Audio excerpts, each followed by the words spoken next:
महाराष्ट्रातून EVM machine हद्दपार झाली पाहिजे. देशातून ईव्हीएम हद्दपार झाली पाहिजे. संपूर्ण देशामध्ये संघर्ष सुरू आहे. आज महाराष्ट्रामध्ये 95 वर्षाचा तरुण माणूस कष्टकऱ्यांचं, कामगारांचं, गोरगरिबांचं नेतृत्व करतो. तो देशातून ईव्हीएम मशीन हटवण्यासाठी त्या ठिकाणी सत्याग्रह आंदोलन करतंय आणि केंद्र सरकार, राज्य सरकार, निवडणूक आयोग ह्या कुणालाच काही देणं घेणं नाही. अरे एवढ्या कशा तुमच्या संवेदना बोथट झाल्या?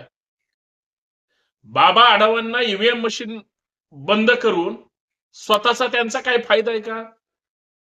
बाबा आढावांना आता निवडणूक लढवायची का?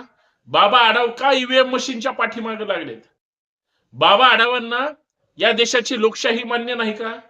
बाबा आढावांना ईव्हीएम मशीन का महाराष्ट्रातून पळवून लावायचे, देशातून पळवून लावायचे? बाबा आढाव संविधान समर्थक नाहीत का लोकशाही समर्थक नाहीत? बाबा आढावांच्या मनात काय चाललंय हे उभ्या महाराष्ट्राला प्रश्न पडलाय. उभा महाराष्ट्र बाबा आढावांच्या पाठीशी का उभा राहत नाही?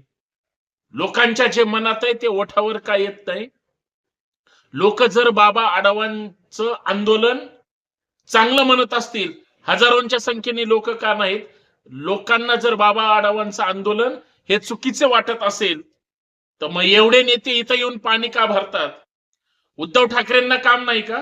शरद पवारांना काही काम नाही का? अजित पवारांना काही काम नाही का? ही सगळी मंडळी तिथे येऊन का बसतायत? सत्ताधाऱ्यांच्या बुडाखाली का आग लागली जाते? ईव्हीएम मशीन हद्दपार झाली तर कुणाला वाईट वाटतंय? दीड दमडीचे पुलचट नेते का ईव्हीएमचं समर्थन करतायत? ईव्हीएम एवढी त्यांना जीवाची आणि जवळची का वाटायला लागली?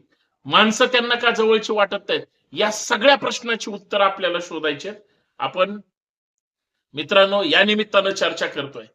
मी संतोष शिंदे, सर्वांचं या चर्चेमध्ये मनपूर्वक हार्दिक स्वागत. खरं तर तुम्ही आम्ही या महाराष्ट्राचे रहिवासी, या भारताचे नागरिक आहोत. तुम्हाला आम्हाला जगण्याचा, बोलण्याचा, राहण्याचा, वागण्याचा आणि एखाद्याला निवडून देण्याचा मूलभूत हक्क आपल्याला भारतीय राज्यघटनेने दिला. आभार मानले पाहिजे डॉक्टर बाबासाहेब आंबेडकरांचे. जगातलं सर्वात सुंदर संविधान भारताची राज्यघटना सगळ्यात ग्रेट आहे. पण आमची लोक ग्रेट आहेत का? सगळ्या देशांनी वापरून फेकून दिलेलं डबडं आम्ही का स्वीकारतोय? डॉक्टर बाबासाहेब आंबेडकरांनी मनुस्मृती जाळली होती ती कशासाठी?